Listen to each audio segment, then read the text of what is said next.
Hey everybody, how you doing? My name is Adam Everett Miller with aetuts.com, and I'm just going to show you a brief example of what we're going to be discussing today.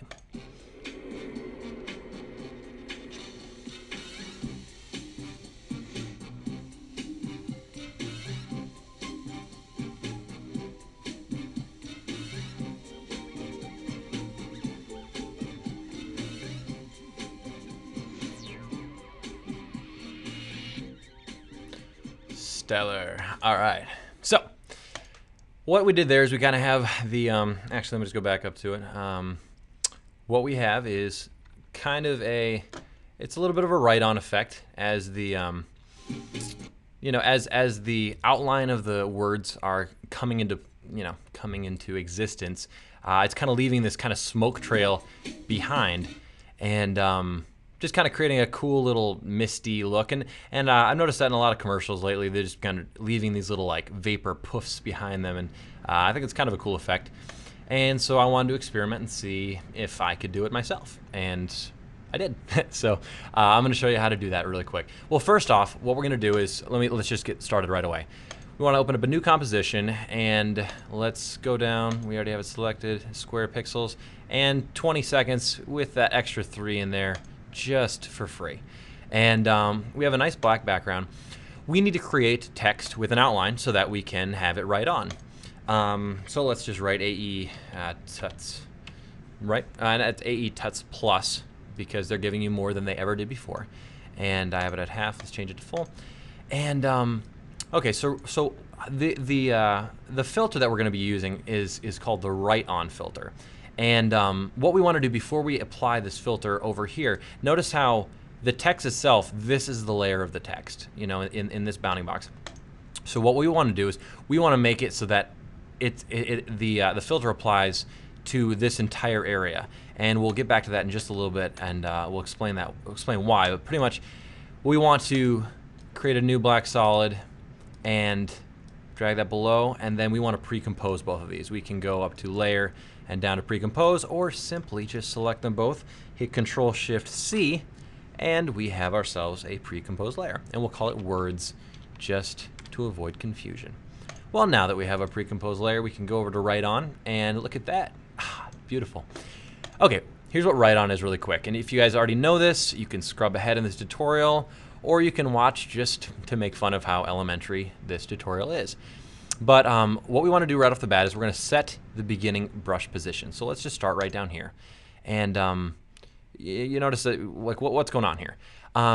What write-on is it's almost a keyframeable mask. So you'll notice we can increase the brush size.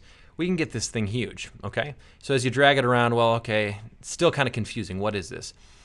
Well, right now the paint style is set as on original image. If we drag this down and go to reveal original image, now we can see what's going on here.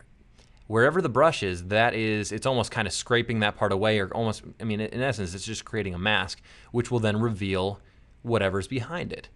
So, and this is keyframeable. You can set the position here, and then, a couple frames later, set it over here, and it's just gonna kind of almost draw a paint line to reveal this. Pretty stinking amazing.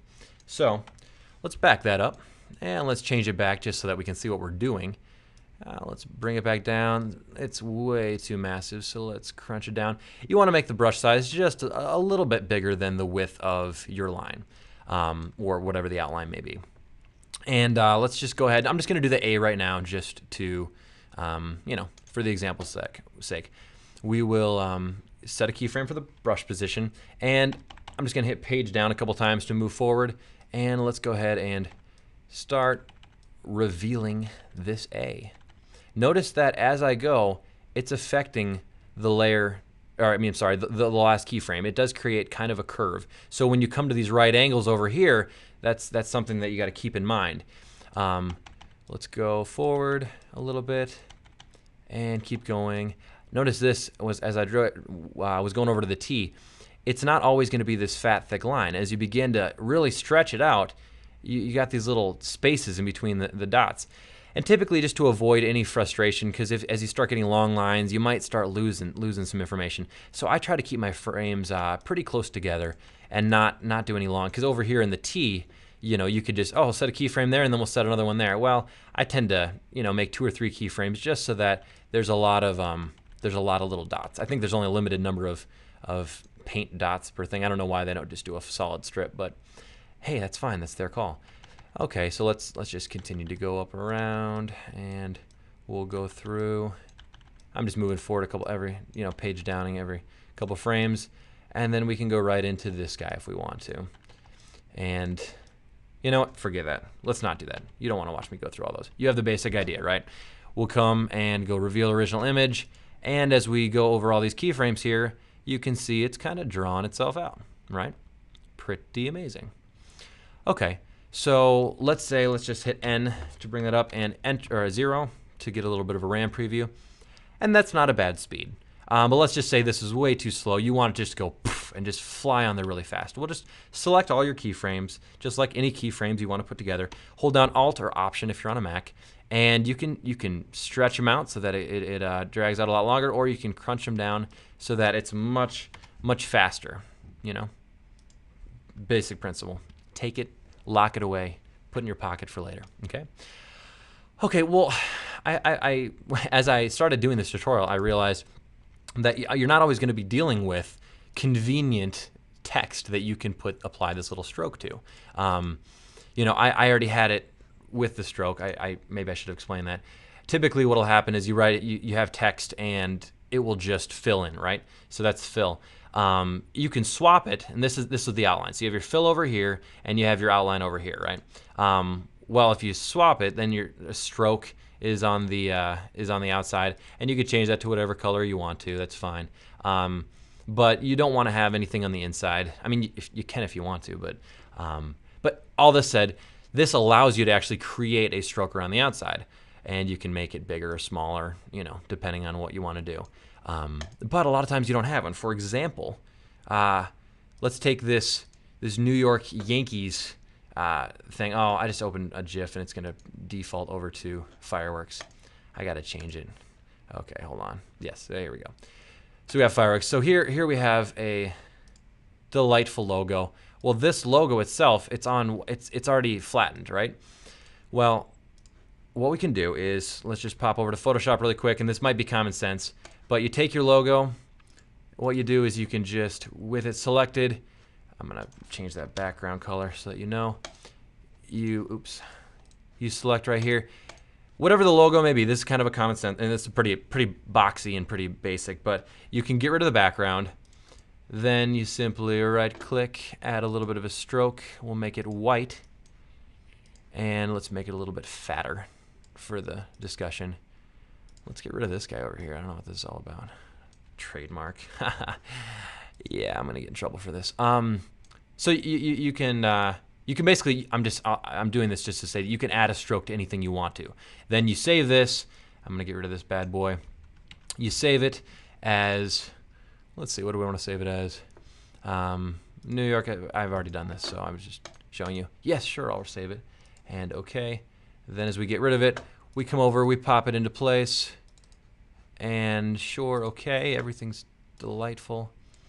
And scale it down, and here we go. Pre-compose that, and you have yourself another logo with a stroke.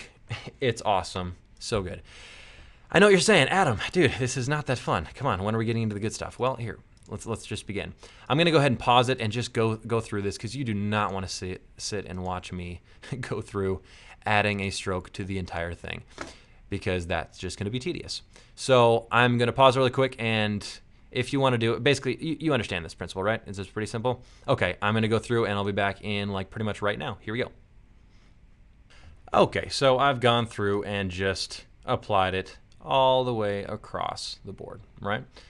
And oh, did I miss the? Oh no, I didn't miss the. We're good. Okay, you got to watch these little guys on the inside. Sometimes you forget about them, and then when you go to finally do the end product, you're like, where's the inside of my O? And that's not good, because every O deserves. Oh, I just noticed a problem right here. Perfect example of what can go wrong. Okay, so let's drag this in with the right on. There's a lot of problems you can run into. Not a lot. There's like 3. But it's one that I run into a lot, so it feels like a lot. Okay, you notice right here, what's ended up happening is from one keyframe to the next, okay, I I've missed this chunk. Well, what'll end up happening is when I go and I choose to reveal, I'm missing a few chunks. I did it on the T2. What a fruitcake I am. Okay, so what you do is, you know, a simple way, let's just take this keyframe right here. Let's just bring it back into place. And let's see if, okay, and that should be fine right there. Well, another thing that's ugly is, okay, right off the bat, you're left with this. So typically, if you just go to reveal right off the bat, you can get a basic good idea of what you want to do. And notice we have a little bit left over here. This means that at some point the mask is kind of touching, which is this fat end of the T over here. So you need to kind of go and do a little bit of a trim up. So right now we want to bring that in, and just so that in your end product you just watch through the movement, watch through the motion, and make sure it's good. This one I need to as well bring in a little bit, and then as it goes to there, kind of tuck it in. Okay, and we'll go through all the way to the end and make sure we're clean. Oops, I'm dragging it back down, and rock solid. That U, it's a little weak. Hold on one moment. Let's deal with you, my friend. Haha, deal with you. I'm such a tease. All right, and page up. Let's just make that last one right there. Okay, and then we can move right along. Okay, so it's looking pretty clean, looking pretty stellar. We got our right on. I decided to wrap it around. This S looks like it's kind of upside down. I guess it's just very even. I decided to, for the S, kind of go around it. I didn't want it to just pick up right there, so I wrapped it around and had it start from the edge, way over there, because I thought that would look a little nicer. Okay, so that's the fun aspect of right on. That's more of the simple stuff. I'm gonna save it really quick as OES, oops, or PPJ. Oh yes, good. So now, what about that cool smoke effect, Miller? What's going on? Well, let's show you that really quick. Very, very basic thing. I know I saw a lot of flack on this website earlier about people using trap code particular. There's a lot of controversy about that, but honestly, guys, I just got to tell you, it's worth the money. It is the ultimate program. Hold on a second. Is my layer even here? Oh, it got moved over just a hair. Let's even it out. Perfect. Okay. Trap code particular, like I was saying, amazing. Solid. I like to make my solids. I don't like black and white typically. I like to make them very bright colors, because then what happens is I have a nice little bright thing, and I know that I can just change my colors there, but I like visually seeing it over there. So let's go into our effects and presets, and let's add particular. Okay, and if you haven't seen any of the other tutorials on this site or on any other site, tutorial site out there, particular is a rockin' awesome plugin.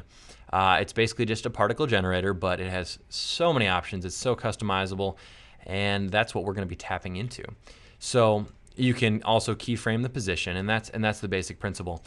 But what I like to do is I'm the guy who got his hand caught in the cookie jar basically as soon as as soon as I get anything new. I like to play with it, but I like to play with it to the max. I mean, it's like on your first date wanting to just start making out right away. That was a bad example, but I've never done that on a first date.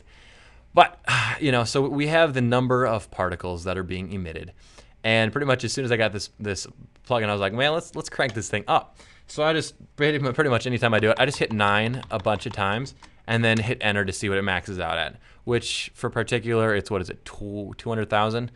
Yeah, and so I'm thinking, all right, and I just want to test it, see, okay, what can the computer handle here, and it's not that bad. I'm saying that to say that's basically we're going to be maxing out how many particles can be used here. So let's just go back down, bring it back down to 100 here, and the basic idea is if we turn our words on, we have the position of the emitter, which is this guy wherever we want it to be. And then we have the position of the right-on stroke, which is that guy, which is keyframed. Well, instead of sitting here and taking this emitter position and where do we have it here? Green solid effects, particular. Instead of sitting there and then going through and re-keyframing, what we can do is we just take the position of the XY here and we do an alt click, and we can directly parent that, do a little pick whip right down to the position, the brush position. We select that, and then at this point, we already have something really, really cool. We have ourselves an emitter as it writes on. Well, that right there is worth the tutorial. I mean, that right there is cool enough. I'm already at 15 minutes right there, which is pretty much, I mean, all that you would need for a good tutorial. But we're going to keep going. Because, I mean, so already you're seeing the value of how cool this is. We can basically write on with a little tail or trail of particles. Okay, I'm going to go through the duration of it, and it ends right here at the S, but I'm going to crank it forward another, yeah, let's say like 13 seconds. Hit N, and I like to always trim, which isn't a good attribute necessarily because sometimes you need the extra room, but I'm a trimmer. So that's what we got. Well, let's look at the factors involved here, okay? So the emitter right now, we have 100 little, things, particles being emitted, and our position is following that position. Let's look at velocity. Okay, so let's make that 0. Well, then what's happening is as it's going out, that means that the particles aren't shooting out of this point. They're pretty much just existing, and as they're produced, there's no velocity there. They're just staying in that position. So as the emitter moves, they're just slowly being shot out. Well, then let's just crank this number up, and you have kind of a cool little line. It's almost like it's a silly string getting shot out or something like that, especially when you go and take the particle size down to maybe, I don't know, like the width of it. Kind of cool stuff. And to avoid these lines, you just continue to crank this bad boy up, and eventually you'll hit 200,000, which is my happy number. But we don't want to do that quite yet. Okay, so we got velocity down. I don't want to undo a bunch, so I'm just going to bring this back down to 100 where we were. And I don't remember, oh yeah, size. What was that? I think that was 3 again. Maybe it was more, 5. Yeah, it was 5.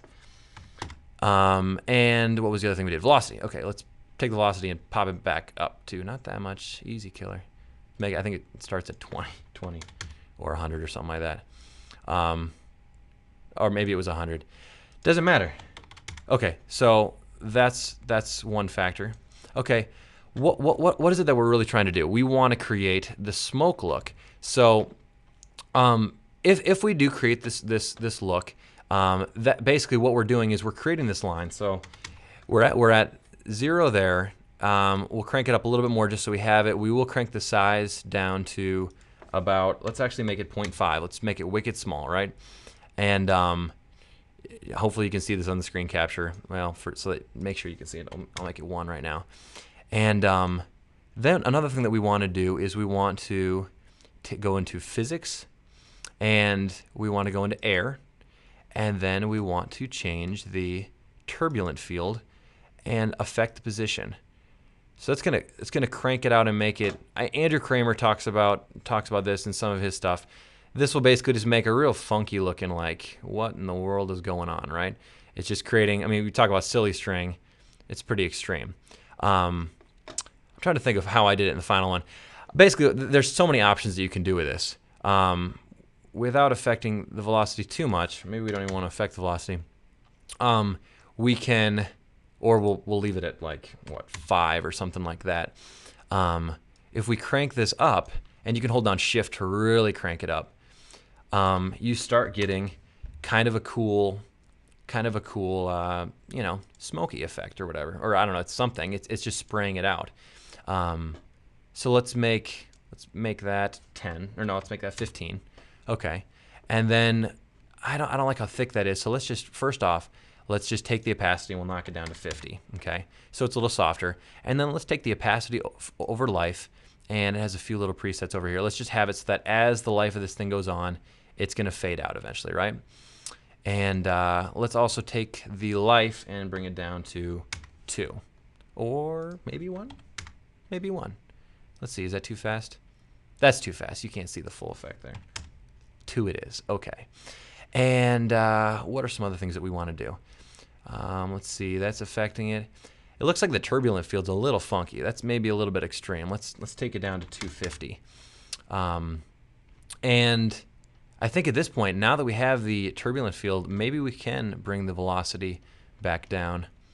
Every time I do this, it ends up looking a little bit different. Okay, we obviously can't go down to 0 again. So let's go like that. Pretty stinking cool, I'd say. Okay, and let's go velocity from motion. I think maybe this was the one I was looking for. where this is what really velocity random, nothing. This is what kind of sells it as being a smoke effect. And you know, depending on how fast you go, depends on how far it you know, it sprays off. And then I'm gonna kill it right here at the end, so that we go from whatever the current thing is down to page forward 1, which is 0, and you can see that just then the particles will just kind of fade away. Turbulent field. It's not having the exact same look that I was wanting here, so let's make it 150 and soften that up quite a bit. Not soften it, but just make it so it's not as extreme. And let's actually do this. I think I remember what it was. Let's add a little bit of air resistance, and what that's going to do is, as we crank this up, it's going to want to slow it down a little bit. So the air resistance, and if we increase the velocity now, it's all a balance of finding how much you want to. Yeah, that's getting a little bit more normal of what we were originally going for. It's all a balance. All these different factors: the life, how long it stays on there; the velocity, how much it shoots out; the over here the air resistance. You know, how much it's allowing it to spread out, or how much the atmosphere is kind of just thwarting it and slowing it down. The turbulence field, how much it's cranking it out so that it's a different sort of a thing. These are all different variables that you can play with. The opacity, obviously, if you want to make it just a real light, you know, dusting that just kind of lightly goes on there, it can be a thin little wisp. You know, these are all some of the things that you can play with. And going back, let's just think about what are the other factors. Oh, and at the end, what you can do is, okay, so you have that and it fades away. What you can do is, let's just take, let's just add some more words here. We'll take AE tuts again, same word, and this time we will fill it in with a color. Let's make that color red, and let's bring it in over here. Okay, so after it's all been done, what you can do is then apply a simple wipe or something to have this wipe on. And that's kind of what I had done. One thing that I had done for the background, which is kind of a cool thing, if you go new, solid, let's make it bright baby blue this time. And it's comp size, okay. What you can do is apply the scribble effect to it. And scribble, actually, I'm sorry, let me back it up a little bit. I'm going to lower the opacity of this really quick just so I see what I'm working with. To apply the scribble effect, you need to have a mask. So let's have a rectangular mask, and that, oops, I'm sorry, I need to have that layer selected, and then create a mask. Okay, and T, let's bring the opacity back up, and we will, okay, what we do is apply scribble right to here. And what that does is, from start to finish, it lets you draw on, you know, within this mask. And that can be smooth. It can be that where it, like if you notice here, it can be a moving scribble, or what I tend to prefer is just a static scribble. So that once it draws on, it's going to be on. And that is keyframeable as well. So once it goes all the way through, let's just wait and see what we got. It draws all the way through. And at this point, we want to start at, turning it back on again, starting at 0, we want to then have it draw on to 100. Okay. So, and with this, you can also apply, you know, alter the stroke of how big it's going to be. So we have this mask and we have these new words, okay? Well, we want to have these, we want to track mat this, so that it draws on according to this scribble. We can actually call this one scribble, just so that we know. So now at this point, it's going to draw the fill in based off of what we had just scribbled in. And let's also do this while we're doing it. You know, it's scribbling, but we want to have it, by the time it gets to about the end, we want to have it be full. So right about here, we'll keyframe the stroke at 2. And then by the time it gets to here, let's crank it up so it fills in completely, right? so that, yes, it's drawing on, and we can adjust that a little bit. What are we in stroke width? We'll have it go right there. So it draws on a little bit, but then as it continues to draw on, it's just gonna kind of fill in. And we'll hit F9. And yeah, we'll hit F9 to make that an easy ease thing, or you can just go easy ease F9, same thing. There you go. And it'll draw on, and that's pretty much it. If you want, you know, let's see here. I'm gonna edit this part a little bit. And so what I had done, okay, wait, let me pause. And so that's the basic gist of what I'd done for the second half. As far as the beginning, how I introduced it, all that I did is, okay, instead of, let me just get rid of these words here for a moment. Delete, I know it's gonna mess up everything, and mess up everything, and mess up everything. What I had done, honestly, was I took the position of the particles, oops, let's not have that parented there anymore. Okay, the XY position, I had keyframed it right to here, and let's actually bring that back. Just right off the get-go, I had, do I have multiple keyframes? No. And if you just move it forward, you can continue to have it, you know, move around, and it'll add a funky little thing. Notice the life is dying here. But as it moves, it's going to kind of do that. Now, I made it appear as though it's going from left to right, and all I did with that, honestly, was I went down here to the wind, and, sorry, that's, I want X wind. You can just have it blow way over that way, so that as it's going, it looks like it's shooting through, when all that's happening is there's just a wind blowing these particles that way.